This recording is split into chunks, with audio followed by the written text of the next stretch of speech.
Hey everybody, it's TRAGS, Mike Petralia alongside Jimmy Murphy after the Bruins could not close it out here in game number 5. The Bruins lose it by a score of 4-3 to Toronto.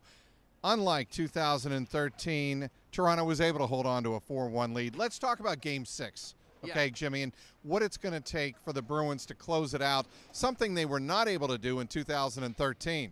Well, it's going to take them to come out and have a much better start than they did in Game 5. I think that was a key. And, you know, when you let the road team facing elimination come into a game in your building and get the first goal, the second goal as well, you're in trouble because you've now pulled that steam out of that building. This place was ready to erupt. They wanted to send their team off into the second round. They were looking too far ahead, and whether Bruce Cassidy wants to admit it or not, I think the players were too, specifically the young ones. Obviously, the veterans have been through this before, so not so much. But I think the young ones were definitely looking ahead and thinking they were going to walk through this game.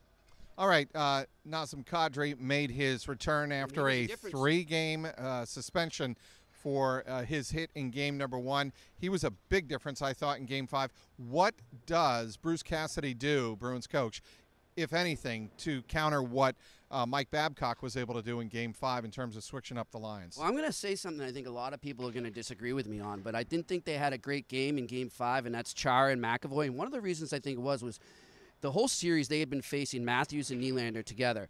Babcock switched them up in this game because of Kadri coming back. He had that luxury. Kadri offered a lot more depth for the Leafs there.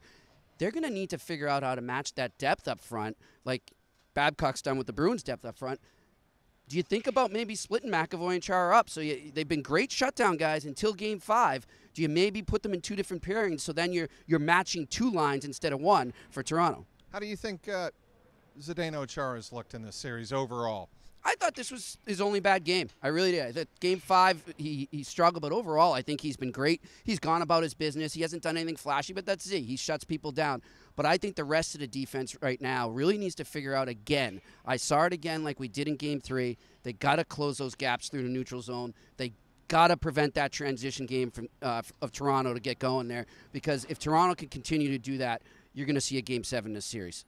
Game 6, what do the Bruins do to improve upon a power play that was just 1 for 6? After Game 5, Bruce Cassidy telling us that, look, we had our chances, we just couldn't finish.